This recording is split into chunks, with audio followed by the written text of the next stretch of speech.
Hello and welcome back to part 2 of the PlayStation 3 Collection. We'll get straight into it because I don't want to waste any time. This is the Aiden Pierce statue from Watch Dogs, also known as Hype Dogs. And I think Ubisoft kind of slit its own jugular on this one. Not in terms of sales, because it's the fastest selling Ubisoft game ever, which is crazy. And kind of surprising. I didn't actually know people were that excited about it. Apparently they were. Because I avoided all of the trailers because I thought, oh no, just buy the game if it looks good when it comes out and gets okay reviews. And it did. It didn't get as good reviews though as you'd kind of think for such an interesting title. And it really is. The PlayStation 3 version of Watch Dogs isn't bad at all. I really like it. I think it's fantastic actually. I think it's almost being hammered too much, in my opinion. There's Max Payne 3. I struggled with this on the PlayStation 3 just because the controls are very difficult. It seems like a PC game. Well, probably is a PC game. I don't know why I wanted it on the PlayStation 3. I thought I prefer to play single-player games on consoles. And obviously online games on PC. Never Dead. I don't think many people were fooled by Konami's wonderful advertising for Never Dead. If you were and you fell into the hype and were disappointed by Never Dead, then I feel sorry for you. Sorry I've got a bit of a sniffly cold today. But no, it's really good. No, it's not really good. It's not really good. I'm running on autopilot, but it's funny. That's probably the best thing you can say, kind of. It's quirky and weird. Resident Evil 6. This is the sort of like out of the 3 action-inspired Resident Evils, this is probably the best. Wait, no, 4. This is the second worst, probably. I don't like it. I like Resident Evil 5 less. But it's still really, it's an interesting game. It's worth having a go at. Especially if you like Resident Evil. Or perhaps not if you like Resident Evil. It just depends whether you're the kind of, you hold it sacred. And I don't like Resident Evil 5. The thing that it added that was best was the co-op. But if you don't have anyone to play co-op with, then it's like Resident Evil without the Resident Evil 4 without the personality, or Resident Evil 4 again, I guess you could say. I think we've done these two. Castlevania Lords of Shadows. It's actually it got pretty good reviews, not fantastic, and a lot of people really liked it. I thought I really would, but I don't know, I didn't particularly like it. The PlayStation 3 version seemed like it was running at a really distressing frame rate, and I didn't like that. But maybe it was just my imagination. Frame rate can be a bit unpredictable. Sometimes it can really affect you, other times it can't. It bothered me in that, but it might have been running at 30, I don't know. At a steady 30, I don't think it was though. Battlefield Bad Company 2, that one's not too bad. None of the modern military shooters are incredibly interesting. Way I've done this one. Oh no! Fall off the cake. Okay, fine, whatever. No one was hurt in the making of this video except some of the games. Probably Resident Evil or something. Child of Eden! This one didn't work with the PlayStation Move like I wanted it to. I'm going to move the Aiden Pierce statue. And put up... These are the other way I display my games. Spoilers alerts for the bottom ones. Okay.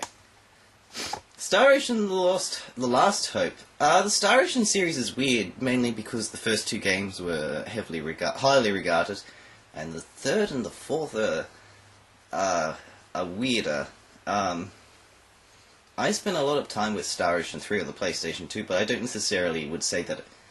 I mean, I like it, but it's kind of painful memories associated with it as well. And this one's, I don't know. I've been meaning to go back and play it though. Again, I didn't really dedicate as much time to it as I probably should have. Bulletstorm! This was associated with being a really rude, crass game. I don't know why, but I didn't actually pick up on the rudeness. Perhaps it was so rude that they were using words that I hadn't heard of. I mean, obviously there were some, like, common swear words that probably came up, but it didn't actually strike me in that regard, specifically because I was looking and I thought, it looks fun, but I'm not sure about the swearing.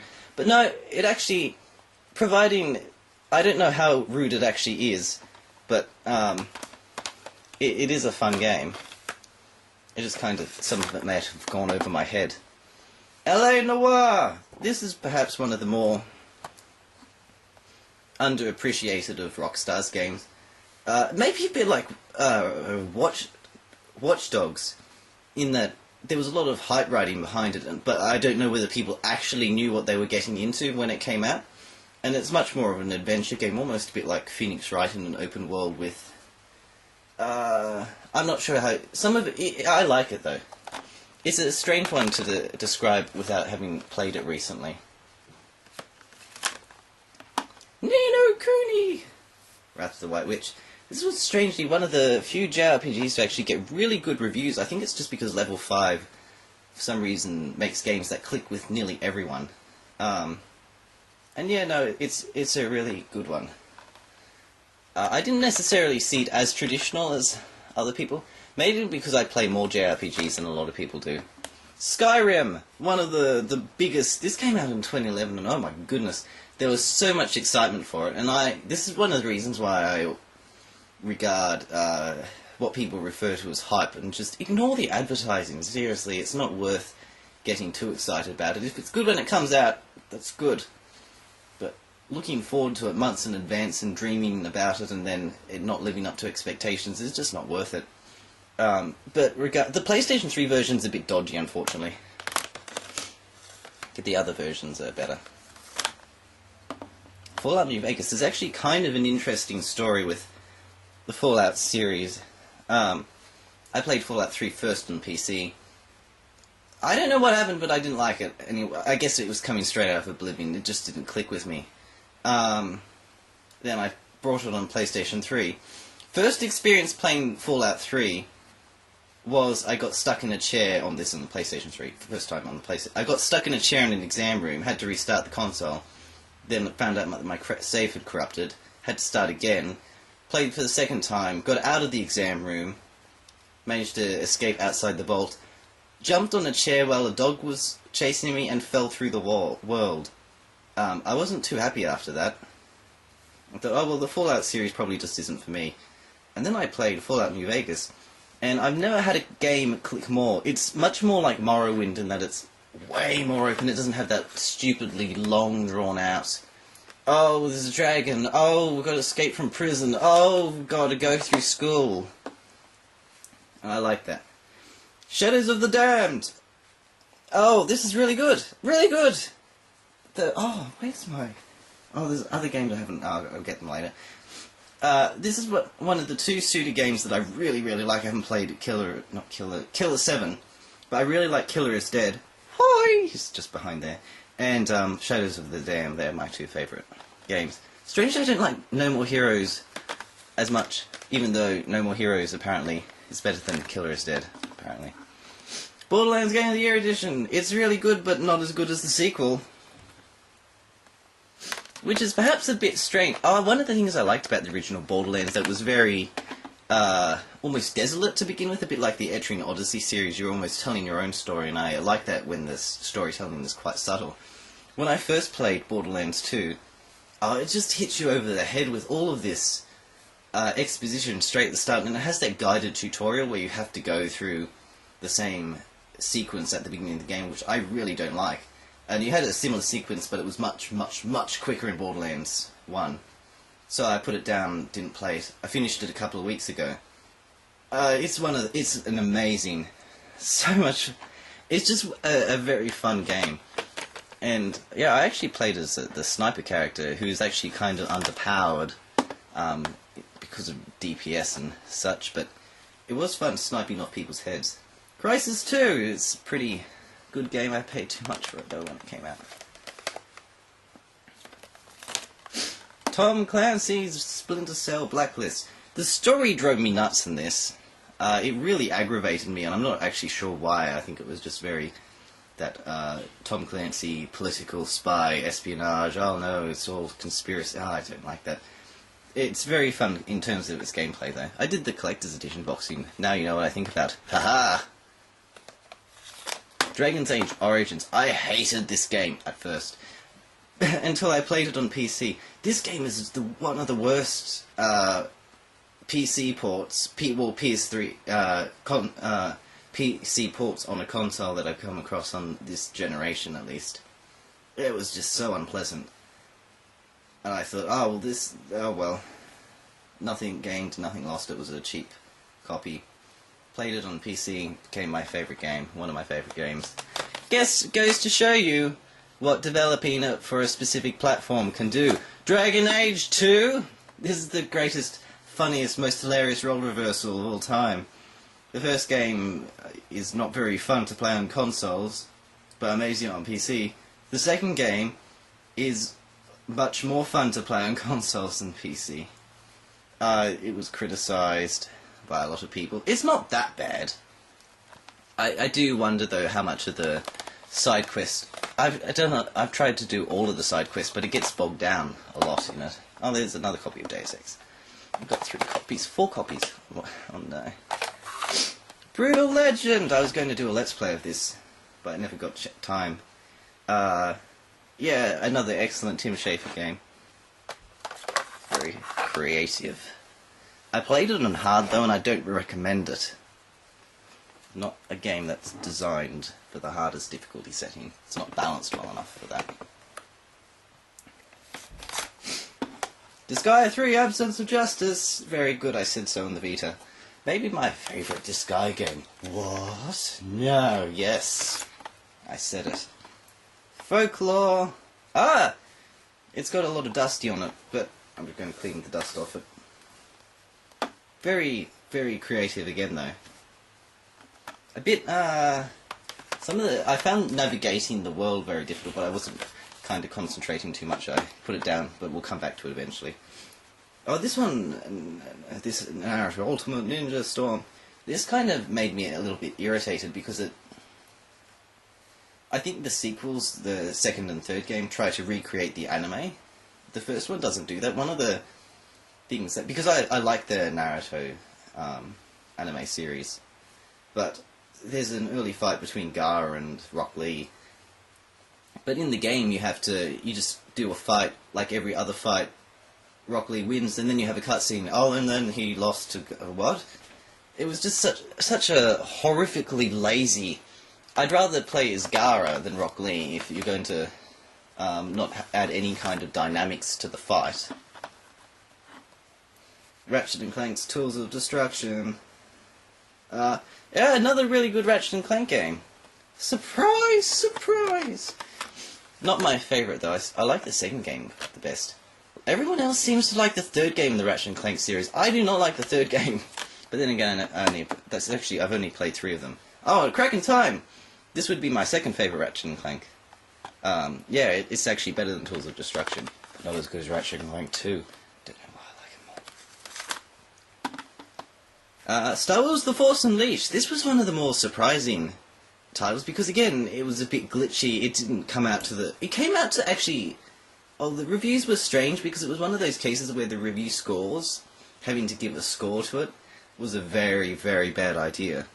In that, it's not something that is fairly scored because the things that it does well and the things that it does poorly, almost they don't counteract each other, so the bad things are still there, but the good things are so good that you can kind of like end up getting a 6 out of 10 score and think, oh well, that's fairly disappointing. I was expecting more from it, but it's not actually disappointing. It's just strangely frustrating. Valkyria Chronicles is very, very good, although I do question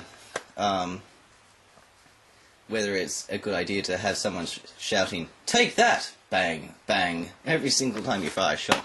Condemned 2, I really don't like the cover to this game. It's okay other than that. Call of Duty Modern Warfare. This is the only Call of Duty I own. I didn't really like it that much. I don't like... You may have gotten this from the Tom Clancy. I don't like military-style shooters. Oh, Rise of the Argonauts. This is actually pretty good. It's sort of... I'm not actually sure which JRPG I'm thinking of to demonstrate this, but it's sort of like the Atelier Maru of Western RPGs. Like that strange game that looks like all the other Western RPGs but isn't quite as good, but at the same time, you've already beaten Mass Effect however many times and you've played all of them, and it's good to have something a bit different. Oh, Prototype. Prototype's main character drove me crazy. He's the most stupid, hypocritical protagonist I think I've ever encountered. He's awful. The game itself is fun chaos, but I think a lot of people sort of like say, oh, it looked like the most amazing game, and I played it for like 2 hours and I smashed tanks and then I put it away and never played it again. But there are it's worth looking into it, definitely. Ninja Gaiden Sigma 2. This was back when we never thought, oh, the Ninja Gaidens and Xbox exclusive, and then it turns out that it wasn't. And then they released a slightly better version for the PlayStation 3 without the blood. So then who is the real victors in this circumstances? Ninja Gaiden, though, is a strange series. It's very... I didn't actually find it that difficult, but very strange combat mechanics. Not strange, but it feels quite stiff, but also, I don't know. It's hard to describe. You'd have to... It's sort of like almost 8-directional. Killzone 2, surprisingly well done, considering that I don't like, as I said, I don't like the Call of Duty style. No, there's a lot of weight to these guns in this game. It's very, very fun. And it kind of understands the difference between an analog stick and PC and mouse, in that PC and mouse is very quick. Fun shotgun, railgun, rocket launcher, jump up and down, off the walls quality, whereas consoles are much more sluggish, so they work better for third-person shooters and Killzone 2. Red Faction Guerrilla! Fun distraction. I like Red Faction Guerrilla a lot. I kind of told you before what I thought of Fallout 3, before I played Fallout New Vegas. After I played Fallout New Vegas, I'd actually discovered that the Fallout series was really quite good. And I kept on going at it, and turns out Fallout 3 is amazing. Just occasionally horrifically, terribly frustrating and glitchy. We're almost there. Well, actually we're not. Oh, we'll get there. We'll get there in time. Little Big Planet 2. Wow, this is the dustiest game I've encountered yet. Whoa, my goodness, is that a spider? Spiders laying eggs on Little Big Planet 2? Maybe that's a sign. I don't think I even have to say anything about Little Big Planet 2 now. Waste all my time on spiders. Mod Nation Races. A racing game without a lot of the sort of like personality that sort of Crash Team Racing or Mario Kart exhibits. Because you can make your own tracks, but the result of making your own tracks is that you have tracks that are potentially more boring in their aesthetics, even if they could be more exciting in their track design. Which is, it's unfortunate that they couldn't sort of like have the really... But then again, Little Big Planet has the sort of like gloriously surreal aesthetic. But I haven't spent as much time with Mod Nation Races. I was a bit put off at the beginning. But it's still really good. If you didn't get that from that, whatever. Shift, Need for Speed, Shift Unleashed. There's an Unleashed to it? I didn't know that. It is part of the Need for Speed series, just see there. I learnt to drive thanks to this game. It's a sort of, well, relatively strict, but it was because of this that I actually finally understood the relations between braking and turning. Not that I was like crashing into anything, I wasn't really on the road at that stage and driving, but it was a good lesson in being able to sort of get a feel for how actually cars work on a non-road environment, because roads are frightening. Need for Speed Hot Pursuit. Actually really good. Again. Oh no! He's just saying everything's really good! But they are. Sorry for sniffling. Portal 2. I paid $87 for this when it came out. Oh my goodness, why do you pay so much for a physical copy when you could probably buy it for like $13? I know, it was a terrible... No, it wasn't actually. Best 8 hours of my life. One of the strangest things about Portal 2 is that it literally went on for one level too long. There was a point where I thought it was at the end. I thought, okay, this is the last level. I'm glad, because I didn't want to play another level. I was like, oh yeah, actually, we've got another puzzle for us. No! A lot of people seem to have that experience, which amuses me. It shows that things can be too long. PlayStation All-Stars Battle Royale. I think perhaps the thing that this suffers most from is it's weird in its personality in that you've got Kratos and Sweet Tooth especially Sweet Tooth from Twisted Metal. Sweet Tooth and Twisted Metal, especially in the latest one, is like, oh, I'm going to get your liver and put it on ice. And then you've got Fat Princess and Sackboy.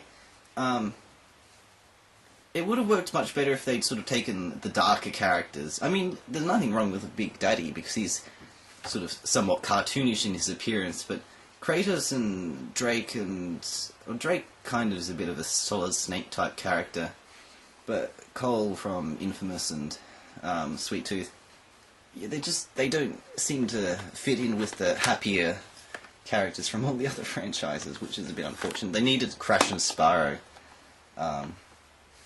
Batman Arkham Asylum, this was an amazing revelation in that Batman was a really fun character. First time I actually really enjoyed Batman after thinking, oh, Batman was meh. I won't talk about Arkham Asylum because it's too big of a pain. Oh, I did Arkham City. Wait, no, Arkham City, because I've got the collector's edition over there. Anyway, Arkham Asylum, though, amazing. I like it less now, though, in comparison to Arkham City, which was... Oh, wait, not Arkham City. Arkham Origins. I like both Arkham City and Arkham Asylum less, which is strange because Arkham City was the worst in terms of reviews and fan reception.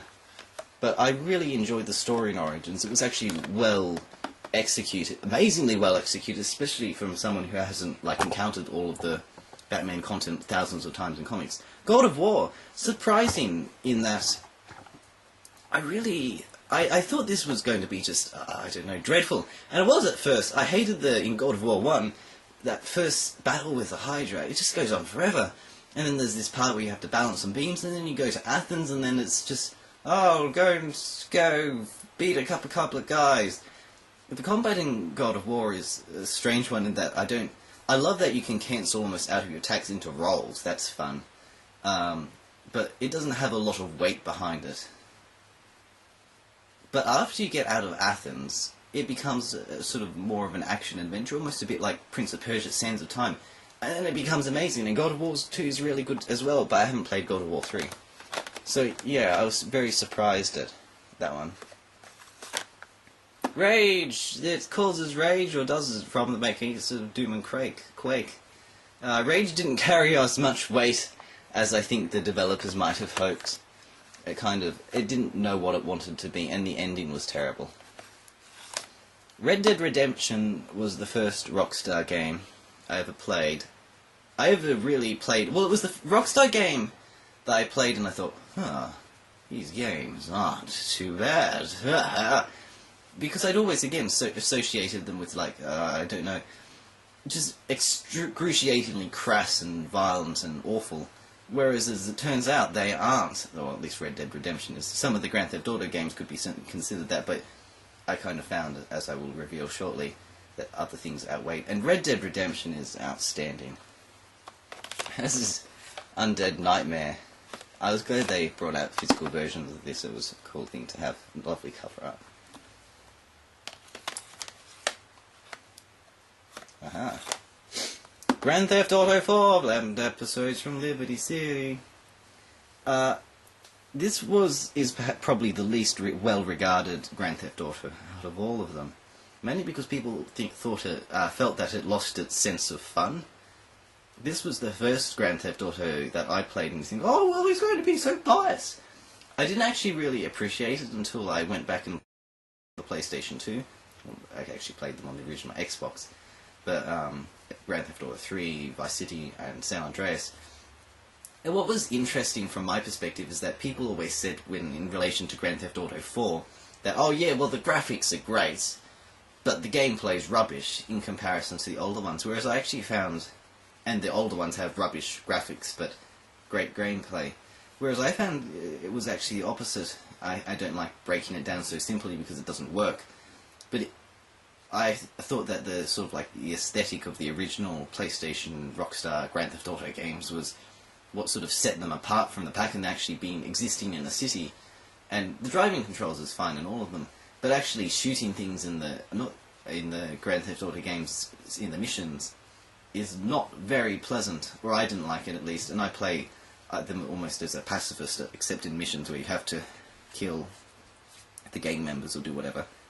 I run away from the police instead of trying to start firefights, and I don't run over civilians if I can avoid it, because I like to play it that way. Then I went back to play Grand Theft Auto 4 after not really enjoying it and really enjoying the ones on the Xbox, the original trilogy, 3D trilogy. And it became sort of... there's too many things to actually describe that I liked, but the long and short of it is that I thought it was utterly brilliant. But just the city is just so interesting. I actually like Liberty City and Grand Theft Auto 3 out of the 3 cities of San Andreas and Vice City, which is, I think, is perhaps that I just like the... But I don't know.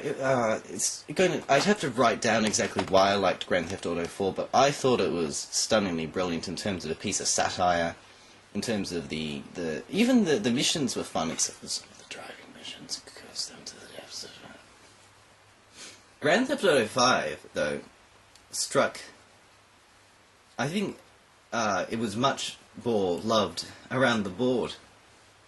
And because, of course, standards rose, a lot of reviewers sort of acknowledged, even after giving Grand Theft Auto 4 10s out of 10s everywhere, that, oh, yeah, maybe it wasn't as great as we made it out, but when it came out it was amazing. Whereas I think Grand Theft Auto 5 will age much better. And again, there's too many things that seem almost insignificant, just like in terms of the way that the city is designed, the characters... yeah, it's too complicated to describe in a collection video. Bayonetta! One of Platinum Games' best games, releasing a sequel on the Wii U this year, very excited. The PlayStation 3 version was regarded as being terrible. It isn't that bad, but then again, I don't know. I didn't find it that bad. Oh, wait, Mafia 2, we've already done that one. Hooray! Wait, I've got a couple more to do. I'm actually thinking of writing an essay on Grand Theft Auto 4 for a history course, because I think it's a wonderful snapshot of early 2000s America. Dead Rising 2 off the records! A very fun zombie game. Yeah. Sort of, a lot of you know, I think it's alright though. Not one of my favourite games of all time. Not when I say it's not one of my favourite games of all time, I don't mean it's not fantastic, because in a sense it is. I love the survival mechanics, but you just kind of rush for time at times. Assassin's Creed 2. I didn't like the Assassin's Creed games until I played the third one. Strangest thing, because again, that was the one that everyone hated. It's like, oh, well, the Assassin's Creed series is dead, it's been milked. I didn't play Assassin's Creed 2 until it had been already milked. I think Revelations had already come out when I brought this one. And Assassin's Creed was coming out. 3 was coming out soonish or something like that. I can't remember. But I loved Assassin's Creed 3. Not as much 2, which is, as I said, it'd take too long to explain in the video. Lollipop Chainsaw, this is my least favourite Suda51 game. I don't like it at all. It can be funny at times, but it's too slow in its combat. And too many stupid gimmicks forced into it. That was something that Killer is Dead did that was good, that no one seems to acknowledge or remember, is that Killer is Dead put all of the stupid mini-games... Some of them were really good in Killer is Dead, but most of the potentially stupid side content was put in side missions, as it should be, instead of making, oh yes, you have to progress through the game by putting a head on something. Yeah, I didn't like it, but anyway. Kingdoms of Amalur Reckoning, strange Western RPG. Very good though. Just perhaps not as good as a lot of people had been hoping. It's too easy though, even on hard, it's too easy. I think when a lot of the reviews start mentioning that it's too easy, then you know you've got a problem. No More Heroes Paradise. Oh, this one was the uncut version, thankfully. I was always a little bit disappointed with the No More Heroes series. Not because it was disappointing, but it never struck me as being as exciting as the other... I don't know. But I really want to like it at the same time. I just have never given it enough time. I think the overworld in the original No More Heroes really is off-putting. That's the final game! Hooray. I think... Resonance of Fate. Hang on. Oh yes, this is the final game, I think. That's what we... this is... Oh, maybe Rise of the Argonauts could be like the Resonance... No, Resonance of Fate is too good. Resonance of Fate was criticised for sort of like having a very boring overworld. True that. But it's the most interesting Tri-Ace game that I've played since Star Ocean 1 and 2. I really, really, really like Resonance of Fate. And it has a wonderful combat system that's actually quite challenging. I mean, it's not going to be challenging for the entire game. People say, oh yeah, it was only challenging for the first 10 hours, but then the remaining... What do you think? People just get used to combat systems and can articulate the strategies in their heads much quicker as they continue to play them. But no, I thought it was shockingly good.